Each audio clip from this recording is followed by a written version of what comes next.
बार फिर हाजिर हैं आपके हमारे इस खास कार्यक्रम लीगल पॉइंट में। मैं हूं भावना नायर। आए दिन हम ये सुनते रहते हैं कि एक उपभोक्ता को उसके नुकसान का कानून की मदद से तय मुआवजा मिला या फिर उपभोक्ता ने अपने साथ हुई क्षति के लिए मुआवजे की अर्जी डाली। आमतौर पर ये मामले ज्यादातर इंश्योरेंस, हॉस्पिटल्स, रेलवेज या कर्मचारियों से जुड़े होते हैं, लेकिन कई और क्षेत्र भी हैं जहां मुआवजे का अधिकार लिया जा सकता है। इस वर्ष सुप्रीम कोर्ट ने एसिड और रेप के सर्वाइवर्स को भी मुआवजे का हक पाने का अधिकारी माना है। इसके लिए सबसे पहले ये समझना जरूरी है कि कौन मुआवजे का अधिकार रखते हैं, किन स्थितियों में आप मुआवजे के अधिकारी हैं, कैसे मुआवजा हासिल करने की प्रक्रिया होती है और कौन सा कानून इसमें मददगार है। इन सभी सवालों का जवाब ढूंढने की कोशिश और कई और पहलुओं को समझने की कोशिश करेंगे आज हमारे इस खास अंक में। हमारे साथ जुड़ रहे हैं तीन अहम मेहमान जो इस कार्यक्रम को और महत्वपूर्ण और अपनी एक्सपर्ट राय से आप सभी को मुआवजे से जुड़े मामलों पर अपनी राय तो देंगे ही, साथ में उनकी एक्सपर्ट्स कमेंट भी आपको मिलेंगे। हमारे साथ जुड़ रहे हैं DK शर्मा साहब, आप अधिवक्ता हैं सर्वोच्च न्यायालय से। शर्मा साहब, आपका स्वागत है लीगल पॉइंट में। और उनका साथ देने के लिए हमारे साथ डॉक्टर शिव शर्मा है, आप पूर्व जिला एवं सेशन जज रह चुके हैं। शर्मा साहब, आपका भी स्वागत है। और उनका साथ देने के लिए हमारे साथ बहुत खास मेहमान जुड़ रहे हैं। सुनील प्रकाश, आप अध्यक्ष हैं कंज्यूमर फोरम से। प्रकाश जी, आपका भी बहुत बहुत स्वागत है। और दर्शकों, अगर आप भी हमारे इस कार्यक्रम के साथ जुड़ना चाहते हैं अभी, तो आप हमें कॉल कर सकते हैं। अगर आप मुआवजे से जुड़े कोई भी सवाल आप रखना चाहते हैं, आपके किसी सामान को या आपको किसी ने क्षति पहुंचाने की कोशिश की है और आप उसका मुआवजे का हक पाना चाहते हैं, या आपका कोई मुआवजा का मामला लंबित है, तो आज आप हमारे लीगल एक्सपर्ट से सवाल पूछ सकते हैं और आपके सारे सवालों का जवाब ये जरूर आपको देने की कोशिश करेंगे। आप हमारे फोन नंबर नोट कर लीजिए। हमारा फोन नंबर है, ये टोल फ्री नंबर है 1800115314। I repeat 1800115314। आप हमारा दूसरा नंबर भी नोट कर सकते हैं 23035420। अगर आप दिल्ली के बाहर के कॉलर हैं तो दिल्ली का STD कोड 01123035420 के आगे लगाना ना भूलेगा। यही कानूनी पहलू समझने के लिए मुआवजा, क्योंकि बहुत एक विस्तृत सब्जेक्ट है, बहुत विस्तार से इसको समझने की जरूरत है, लेकिन एक आम आदमी तक हमको ये पहुंचाना है ये संदेश कि मुआवजे के लिए कौन कौन पहले तो अधिकारी है। जैसे मैंने कार्यक्रम की शुरुआत में ही बोला, तो समझने की पहले ये जरूरत करते हैं कि अधिकारी कौन कौन है, कौन मुआवजा ले सकता है कानून से। तो इसमें जो हकदार है उनको मैं कहूंगा कि कंपनसेशन या मुआवजे के हकदार हर नागरिक है जिसका किसी प्रकार का भी नुकसान हुआ। जैसे यदि किसी की जमीन को गवर्नमेंट ने एक्वायर किया है तो लैंड एक्विजिशन के अंतर्गत कंपनसेशन का हकदार है। यदि वो वर्कर है तो वर्कमैन कंपनसेशन एक्ट के अंदर वो हकदार है। यदि उसके साथ कोई दुर्व्यवहार या क्रिमिनल एक्ट हुआ है तो सेक्शन 357, 358 CRPC में उसको कंपनसेशन दिया जा सकता है। इसके अलावा भारत के सर्वोच्च न्यायालय और हाई कोर्ट, जो कि कोर्ट ऑफ रिकॉर्ड होते हैं, जिनको इनहेरेंट पावर्स होती हैं, वो किसी भी उचित केस में किसी को कंपनसेशन उसके आधार रखते हुए कि उसको क्या नुकसान हुआ है उसको देखते हुए कंपनसेशन दे सकते हैं। जैसा कि अभी हमने लास्ट वीक ही अखबारों में पढ़ा है, सर्वोच्च न्यायालय ने पहले बार इतना हाई कंपनसेशन मेडिकल नेग्लिजेंस में दिया 5.96 करोड़। तो इस तरह का कंपनसेशन भी सर्वोच्च न्यायालय दे सकता है, जो कि एक इस दिशा में अच्छा कदम है। जी मैं आपके पास आना चाहूंगी। आप कंज्यूमर फोरम से जुड़े रहे हैं, उपभोक्ताओं से जुड़े मामले आप लगातार सुलझाते रहे हैं, उनकी परेशानियां आप सुनते रहे हैं। मुख्य तौर पर कौन कौन से ज्यादातर ऐसे केसेस, मामले आपके पास सामने आते हैं? हमारे पास ज्यादातर मामले इंश्योरेंस सेक्टर को लेके, बैंकिंग सेक्टर को लेके, और आजकल जो ये इंटरनेट और टेलीफोन के मामले बहुत ज्यादा आते हैं। लोग कंप्लेंट करते हैं कि हम पैसा खर्च करते हैं, हम अपनी सर्विसेज लेते हैं, वादा पूरा नहीं हुआ, आप बताइए हम क्या करें, हमने तो पैसा इन्वेस्ट करा, हमने अपना टाइम दिया, हमने सब कुछ करा और कंपनी ऑर्गेनाइजेशन हमारे लिए कुछ नहीं कर रही है। तो ये मामले अभी तक हमारे लीगल उसमें कहीं नहीं आ रहे हैं, क्योंकि एक आदमी जो कुछ सर्विसेज लेता है और उसको जब सर्विसेज नहीं मिलती है, उसने इन्वेस्टमेंट करा अपने टाइम का, फिर उसके बाद वो अपना टाइम इन्वेस्ट करता है, उनके साथ लड़ाई करने में, उनके कंज्यूमर केयर से बात करता है, सब कुछ करता है, वो टाइम, उसका पैसा, उसका कौन देगा मुआवजा? आज बैंक के पास भी अगर हम जाते हैं, क्रेडिट कार्ड वालों के पास जाते हैं, गलती से उन्होंने हमसे पैसा ले लिया उसके बाद पैसा तो हमारा रिफंड हो जाता है जी पर जो पैसा उन्होंने हमारा इस्तेमाल करा उस दिन उसका क्या हुआ जी हमसे तो वो इंटरेस्ट 3% का ले लेते हैं और जी। जब उनसे हम पैसा मांगने जाते हैं और पैसा हमें मिलता है तो इंटरेस्ट वो हमें देते नहीं। जी तो इस टाइप के मामले हम लोग बहुत हैंडल करते हैं और हमने अमेरिकन एक्सप्रेस जैसी कंपनी और कई क्रेडिट कार्ड कंपनी से विद इंटरेस्ट हमने मुआवजे लोगों को दिलवाए हैं, कंज्यूमर्स को दिलवाए जी। आज हमें अपने अंदर इतनी शक्ति पैदा करनी है, कंज्यूमर इज द किंग और कंज्यूमर के पास बहुत पावर है और कंपनसेशन कंज्यूमर बहुत आराम से ले सकता है पर थोड़ा सा उसको वक्त लगता है और टैक्स लगता है। तो संयम बरतने की जरूरत है लेकिन इंसाफ जरूर मिलेगा। इंसाफ बिल्कुल मिलता है। जी चलिए अगले कॉलर जुड़ रहे हैं। वो सिविल कोर्ट में जाता है लेकिन जैसे अगर वो कंज्यूमर कोर्ट के अंतर्गत आता है तो वहां पे बड़ी नॉमिनल सी फिक्स कोर्ट फीस होती है।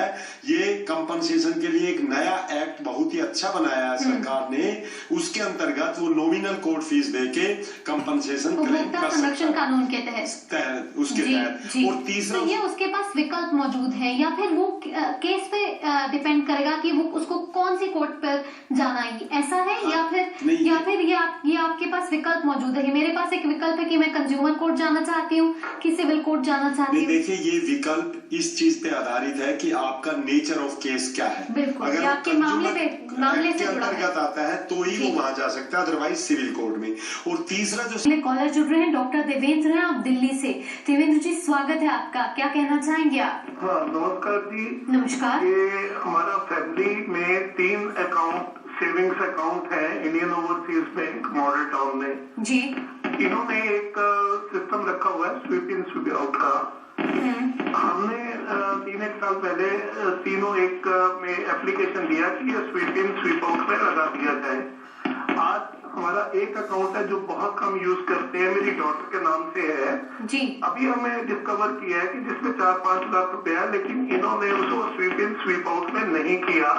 जब हमने उनसे कहा कि ये क्यों नहीं किया है तो बोले कि आपने एप्लीकेशन नहीं दिया होगा। हमने बोला हमने 3 एप्लीकेशन दिया, 2 में कर दिया। तो सिस्टम ये है कि आप एप्लीकेशन छोड़ जाइए, वो हो जाता है। तो रिसीविंग तो कोई देते नहीं है। अभी भी बोले कि हम अपने सीनियर से बात करेंगे, उसके सीनियर से बात करेंगे।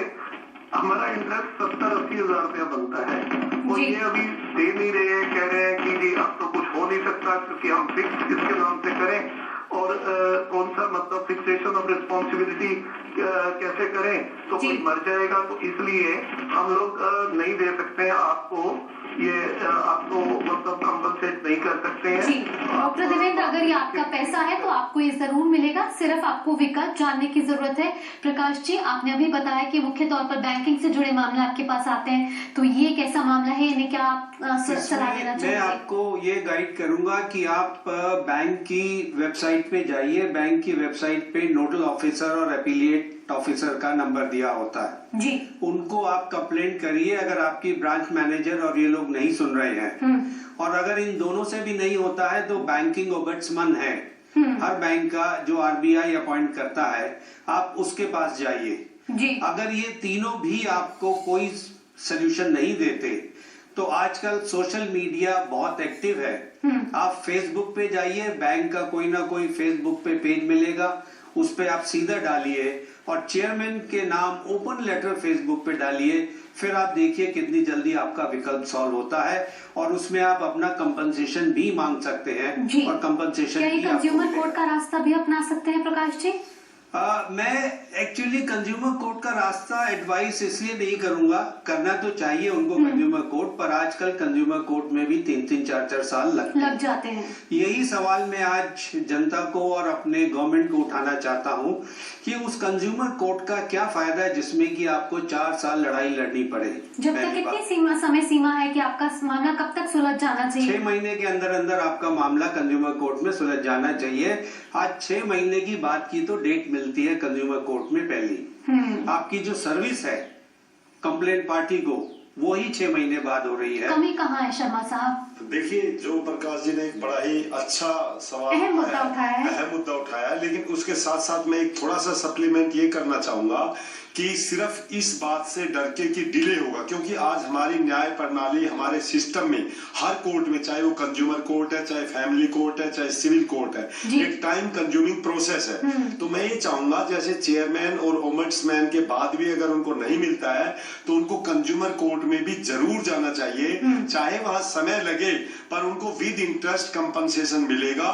और सिर्फ इस चीज के लिए कि भाई टाइम लग रहा तो ना जाएं, मैं इस बात से थोड़ा सहमत नहीं हूं। मैं कहूंगा उनको जाना चाहिए। जहां तक ये समय की बात हुई और आपने पूछा इतना समय क्यों लगता है, उसका तो देखिए हमारे यहाँ पर जिस जनसंख्या के हिसाब से जितने नंबर ऑफ कोर्ट्स होने चाहिए वो नहीं है, केसेस बहुत ज्यादा है, इंफ्रास्ट्रक्चर कम है, जजेस कम है, तो उसकी वजह से एक एक जज पर 5-5 हजार फाइलें हैं कंज्यूमर कोर्ट में। तो जज साहब से कोर्ट्स ओवरबर्डन है, लेकिन ये हमारे लिए घबराने की बात नहीं है, ये खुशी की बात है कि लोगों का विश्वास है जुडिशरी में। बिल्कुल जागरूकता बढ़ी है और वो सामने आ रहे हैं, इसीलिए कोर्ट ओवरबर्डन है जी।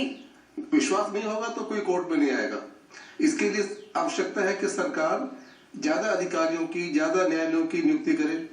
एक क्रिमिनल कोर्ट से एक कंज्यूमर कोर्ट कम है, काम ज्यादा, 2 कंज्यूमर कोर्ट बनाए, 3 बनाए जी, क्योंकि ज्यादा केस होना तो हमारी न्यायपालिका में विश्वास का ही प्रमाण है जी। तो ज्यादा कोर्ट बनाना, ज्यादा इंफ्रास्ट्रक्चर होना ये आवश्यक है और इसके लिए सरकार प्रयत्न करती रहती हो रहा है। मैं एक छोटी सी टिप्पणी करना चाहूंगा जी प्रकाश जी, कि आज हमने कंज्यूमर कोर्ट में भी मैंने एक फीस लगा दी केस डालने की, 100 रुपए की। मेरा एक कैंपा कोला को लेके, एक बॉटल को लेके जो कि आज 15 रुपए की है जी, उसको लेके मेरा एक केस है। अब मैं कंज्यूमर कोर्ट जाता हूँ, पहले तो 100 रुपए की फीस देता हूँ अपने 15 रुपए मांगने के लिए। कहां तक ये जस्टिफाइड है जी। और उस 15 रुपए को लेने के लिए मेरे को 3 साल लग जाएंगे, कहां तक जस्टिफाइड है। तो हमें अपनी इसमें थोड़े से और बदलाव चाहिए, चाहे हम कंज्यूमर कोर्ट के नीचे और कोई डिस्ट्रिक्ट लेवल पे या अपने एक पंचायत लेवल पे या कुछ इस टाइप की कुछ और लोकायुक्त कुछ ऐसे करे जो कि हमारे कंज्यूमर केसेस का सोल्यूशन बहुत फास्ट होना चाहिए, बिल्कुल फास्ट ट्रैक पे होना चाहिए। बिल्कुल जल्दी केस सुलझे, यही सबकी आशा है। इसी के साथ हमारे साथ गुंजन नागर मुंबई से हैं। नागर जी स्वागत है आपका लीगल पॉइंट में, क्या पूछना चाहेंगे आप? नमस्ते सर। नमस्ते जी नमस्कार। गाड़ी मेरा स्कॉर्पियो लिया था, जस्ट लेके 6 मंथ 2 डेज और 1 दिन या 2 दिन के बाद एक्सीडेंट हुआ जी। वो मैंने रिपेयर के लिए ट्रिची में दिया था जी। उसके बाद उनका 1 साल लग गया, फिर उनका पास नहीं है, ये करके मैंने 1 साल के बाद गाड़ी मिला, तो भी गाड़ी इतना क्लियर रिपेयरिंग नहीं हो गई जी। उसके बाद मैं यहाँ बॉम्बे में आके थोड़ा काम कराया, उसके बाद कंपनी का आया, तो मैंने बिल बना नहीं है। तो यहाँ पे एक आदमी उनका कंपनी वाला राजनीति करके हुए है, उनसे मैंने बात की ऐसे प्रॉब्लम है जी जी जी ये गाड़ी बराबर रिटर्न नहीं हो गया करके बोला था जी। तो उनका वो मेरे को बोल रहे थे। अब आपकी क्या परेशानी है नागर साहब?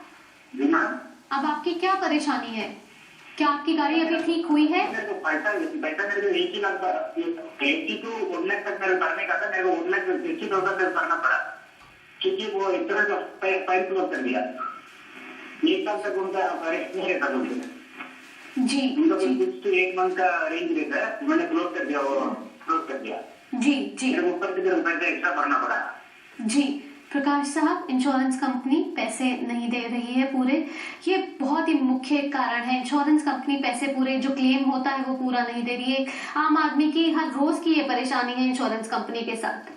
सबसे पहले तो ये देखना पड़ेगा कि जब इन्होंने क्लेम करा था जी अपनी कंपनी के लिए, कार के लिए, तो उस टाइम क्या इन्होंने उस टाइम सेटलमेंट हुआ था सर्वेयर के साथ और क्या अमाउंट सेटल हुआ था जी, और उसमें इंश्योरेंस टर्म्स क्या लिखी गई थी कि रिपेयर में कि अभी ये सारा टोटल रिपेयर का कॉस्ट है या बाद में भी कुछ और आएगा। तो हम लोग कई दफे क्या करते हैं कि बहुत जल्दी में हम हाँ तो उस टाइम भर लेते हैं अब कि हो प्रकाश जी जाएगा, आप ये हो देखते हैं जाएगा। ना कि 20 पेजेस का तो फॉर्म होता है। इंश्योरेंस सर्वेयर जो आता है वो ये बोल देता है ये आपके ब्लॉक्स है, यहाँ साइन करिए और हमें दे दीजिए आपकी इंश्योरेंस, आप समझिए आप इंश्योर्ड हैं, आपका सामान इंश्योर्ड है। तो आप ये नहीं समझती कि क्या एक कंज्यूमर का भी अपना कुछ राइट बनता है, कुछ उसका अपना वक्तव्य बनता है कि वो ब्लैंक लाइन पे क्यों साइन करता है जी, क्यों सारी चीजें वो एक्सेप्ट कर लेता है कि जी बाद में देख लेंगे।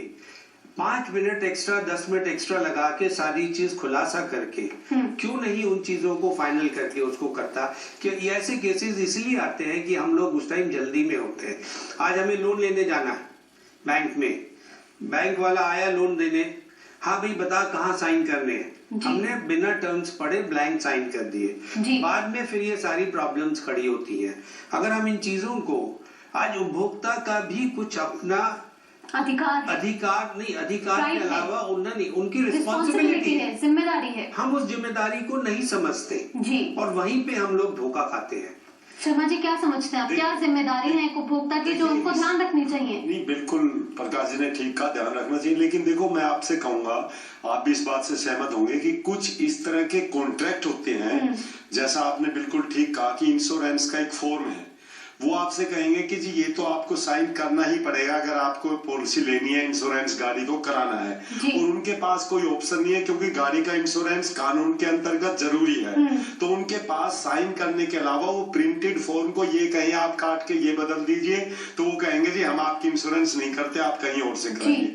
तो मैं जो बताना चाहूंगा कि जो ये कंसेप्ट ऑफ लायबिलिटी एब्सोल्यूट नहीं है। जैसे उन्होंने कहा कि मेरी गाड़ी में 2 लाख लगे तो मुझे 2 लाख मिले, ऐसा नहीं है। उसमें टर्म्स एंड कंडीशंस लिखी होती हैं और उन टर्म्स एंड कंडीशंस में ये होता है, जैसे मान लो प्लास्टिक है, कोई शीशा है, इसका हम नहीं देंगे, और उस पे दोनों पार्टी एग्री करते हैं, तो ये कॉन्ट्रेक्चुअल ऑब्लिगेशन है। उस कॉन्ट्रैक्ट की टर्म्स के हिसाब से वो इवैल्यूएट करते हैं, सर्वेयर आता है और उसी हिसाब से वो कंपनसेशन देते हैं। समस्याएं आती हैं लेकिन वो एब्सोल्यूट पूरा उनसे नहीं ले सकते हम। पूरा क्लेम आपको कभी नहीं मिल सकता है। जी, उपभोक्ता की जिम्मेदारियों पर मैं आपके पास आऊंगी जज साहब, लेकिन अभी अनूप जुड़ रहे हैं वाराणसी से। प्रकाश जी मैं आपके पास आना चाहती हूँ इस आखिरी पड़ाव में और ये पूछना चाहती हूँ कि आप उपभोक्ता फोरम से जुड़े रहे, तो क्या आप फोरम के जरिए मध्यस्थता की भी मदद लेते हैं कि कहीं ना कहीं एक मध्यस्थता के जरिए मामला सॉल्व हो जाए, सुलझ जाए? क्योंकि आपने जिस तरीके से कहा कि कंज्यूमर कोर्ट में 4-4 साल लग जाते हैं, तो अगर मध्यस्थता का जरिया अपनाया जाए तो क्या ये मददगार है? आज कंज्यूमर फोरम की अपनी एक वेबसाइट है और उस वेबसाइट के थ्रू हम ई मध्यस्थता करते जी, इलेक्ट्रॉनिक मध्यस्थता जिसको हम कहते हैं। हमारे पास कंप्लेंट रजिस्टर होती है और जैसे ही वो कंप्लेंट हमारे पास आती है, हमें इंफॉर्मेशन आती है, हम फौरन पहले तो उपभोक्ता से बात करते हैं ये जानने के लिए कि उसकी कंप्लेंट वाकई में सच्ची है या कुछ गलत है जी, क्योंकि कुछ फ्रिवलेस कंप्लेंट्स भी आने लगी है। वो जानने के बाद हम फौरन उस कंपनी से फिर ईमेल के द्वारा अपनी डिस्कशन चालू करते हैं जी, और मध्यस्थता में हम ये देखते हैं कि कहाँ पे उस कंप्लेंट को सॉल्व करा जाना चाहिए, क्या कंपनसेशन मिलनी चाहिए या नहीं मिलनी चाहिए, या क्या उसको उसकी कंप्लेंट का मुआवजा मिलना चाहिए जी। उसके बेस पे हम कई दफे इवन कंपनियों को भी सजेस्ट करते हैं या उपभोक्ता को भी सजेस्ट करते हैं कि आपने जो डिमांड रखी है शायद वो ज्यादा है, इसको अगर हम इस डिमांड पे सेटल करें तो क्या आप तैयार हैं? जी। तो हमने ये देखा है कि 90% हमारी प्रॉब्लम्स, हमारी कंप्लेंट्स खाली ईमेल के द्वारा ही, जिसको हम ई मीडिएशन कहते हैं, हमारी सॉल्व हो जाती है। और हमने ये देखा है कि इससे बहुत ही टाइम, एफर्ट और मनी जो हम कोर्ट्स में लगा रहे हैं वो हमारा सेव हो रहा है। वाकई ये बहुत अच्छी पहल है ई मीडिएशन की, बिकॉज आजकल अगर आप दिल्ली शहर की बात की जाए तो सब ऑनलाइन के जरिए कनेक्टेड हैं, तो अगर किसी को कोई समस्या है तो ई मीडिएशन के जरिए कोर्ट में जाने से पहले ही वो मामला सुलझ सकता है और जल्द सुलझ सकता है। सुलझ जाते हैं, बहुत मामले सुलझ जाते हैं। बहुत मामले आप कह रहे हैं सुलझ रहे हैं। जैसे अब हमारे एक्ट के अंतर्गत और रूल्स के अंतर्गत ये बताया गया है, जैसे मान लो 20 लाख तक का मुआवजा है तो कंज्यूमर प्रोटेक्शन एक्ट के अंदर वो डिस्ट्रिक्ट फोरम के अंदर जाएगा। अगर वो 1 1 करोड़ तक का है तो स्टेट कमीशन के पास जाएगा, और 1 करोड़ से ऊपर है तो नेशनल कमीशन के पास जाएगा। नेशनल कमीशन का हेड ज्यादातर सुप्रीम कोर्ट, सर्वोच्च न्यायालय के जजेस करते हैं, और स्टेट कमीशन में हाई कोर्ट के चीफ जस्टिस या जजेस होते हैं, और डिस्ट्रिक्ट फॉर्म में डिस्ट्रिक्ट जज लेवल के ऑफिसर्स को लगाया जाता है। प्रकाश जी, जैसे कि कुछ अंतिम हमारे पास मिनट बचे हैं, मैं आपने कुछ देर पहले बात करी थी जिम्मेदारी की। एक उपभोक्ता की भी जिम्मेदारी है कि वो जागरूक रहे। आप कुछ शब्दों में हमें इस संदेश को पहुंचाएं एक उपभोक्ता के पास कि अगर वो कोई भी सामान है, किसी भी कंपनी के कोई भी सर्विस का अगर यूटिलाइज कर रहे हैं, तो किन किन मुख्य बातों का उनको ध्यान रखना चाहिए? देखिए, आजकल हम लोग सब चाहते हैं कि हम गवर्नमेंट को 1%, 2%, 3% टैक्स ना दें जी, और उस टैक्स को 2% टैक्स को भी बचाने के लिए हम बिल नहीं लेते। आज एक उपभोक्ता को चाहिए कि चाहे 2% टैक्स दे या 4% टैक्स दे, पर जो भी सामान खरीदे, सर्विसेज ले, वो बिल से जरूर ले। उस बिल से लेने से जो बेचने वाला है वो भी बाउंड हो जाता है, खरीदने वाला भी बाउंड हो जाता है, और एक कंज्यूमर कोर्ट भी बाउंड हो जाता है जी। क्योंकि जब आप अपनी शिकायत लेके कंज्यूमर कोर्ट में जाएंगे और उस बिल को, उस टर्म्स एंड कंडीशंस को पेश करेंगे, तो सारे लोग बाउंड होके आपको उसका जो मुआवजा मिलेगा वो बेटर मिलेगा। अदरवाइज ये प्रूव करना बड़ा मुश्किल हो जाता है कि मैंने किस टर्म्स एंड कंडीशंस पे किस दुकान से क्या सामान खरीदा था। जी। तो ये बहुत बड़ी रिस्पॉन्सिबिलिटी है आज एक कंज्यूमर की कि उसको जो है बिल से ही सामान लेना चाहिए। जी, जैसा कि जागो ग्राहक जागो कैंपेन भी है, उसके कुछ ऐसे एड्स हैं जिनको देखकर एक उपभोक्ता ये संदेश ले सकता है कि आप कैसे जागरूक रह सकते हैं, और कुछ जो मुख्य बातें प्रकाश जी ने बताई उन पर आप जरूर गौर फरमाइएगा। और एक उपभोक्ता होने के नाते आपकी भी ये जिम्मेदारी है कि आप जागरूक रहें, जिम्मेदार बने, और अगर आप सही हैं, सच्चे हैं, आप मुआवजे के अधिकारी हैं, तो आपका मुआवजा जरूर मिलेगा। सिर्फ संयम बरतने की जरूरत है, क्योंकि इंसाफ हर किसी के लिए समान है। आप इसमें एक बात और है कि आज हमारी मिनिस्ट्री जो है वो भी मीडिएशन की बात कर रही है, क्योंकि मिनिस्ट्री ऑफ कंज्यूमर अफेयर्स को महसूस हो गया है कि कंज्यूमर कोर्ट सारे मामले सॉल्व नहीं कर सकते जी। तो मध्यस्थता के जरिए भी आप, जैसे प्रकाश जी सुझाव दे रहे हैं कि मध्यस्थता के जरिए भी आप अपने केसेस को जल्द सुलझा सकते हैं, तो मध्यस्थता के जरिए भी का भी सहारा आप ले सकते हैं। ये भी विकल्प आपके पास मौजूद है। वीडियो में आए इतनी महत्वपूर्ण जानकारी आपने इस इशू से रिलेटेड दी, आप तीनों का बहुत बहुत धन्यवाद। और दर्शकों, आप अभी भी हमारे इस कार्यक्रम के साथ जुड़ सकते हैं। कोई भी कानूनी विषय आप हमारे जरिए उठाना चाहते हैं, या इस प्रोग्राम के लिए कोई भी अच्छी बुरी राय आप देना चाहते हैं, कोई सुझाव देना चाहते हैं, तो आप हमें लिख सकते हैं। हमारा पता आप नोट कर